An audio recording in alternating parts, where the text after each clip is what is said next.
கோவையில புலனாய்வு பிரிவு தலைமை காவலர் திடீர்னு விபரீத முடிவெடுத்து கொண்ட செய்தி பலரையுமே அதிர்ச்சியில் ஆழ்த்தியிருக்கு.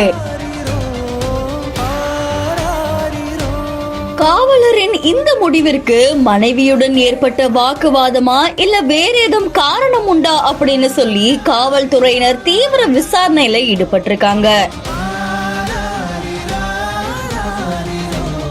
2 குழந்தைகளையும் தவிக்க விட்டு சென்ற தந்தையின் இறப்பு பலரையுமே சோகத்தில் ஆழ்த்தியிருக்கு.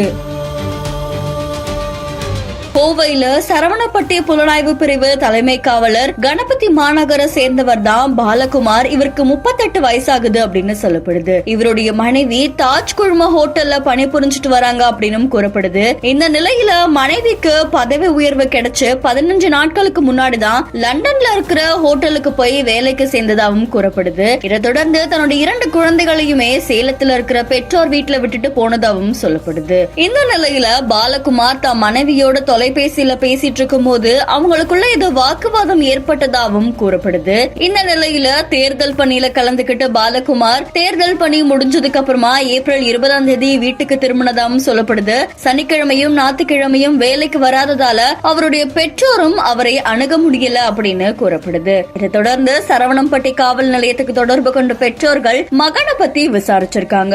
இந்த நிலையில போலீசார் அவருடைய வீட்டுக்கு விரைஞ்சு போயிருக்காங்க. அப்ப பாலகுமார் விபரீத முடிவு எடுத்துக் கொண்டது தெரிய வந்திருக்கு. அவருடைய உடலை கைப்பற்றின போலீசார் பிரேத பரிசோதனைக்காக கோவை அரசு மருத்துவமனைக்கு அனுப்பி வச்சு வழக்கு பதிவு செஞ்சு விசாரணை மேற்கொண்டு வராங்க அப்படின்னு சொல்லப்படுது. மனைவி வெளிநாட்டுக்கு போன 15 நாட்கள்ல கணவர் இப்படி விபரீத முடிவெடுத்துக் கொண்ட சம்பவம் பலரையுமே அதிர்ச்சியில் ஆழ்த்தினதா கூறப்படுது.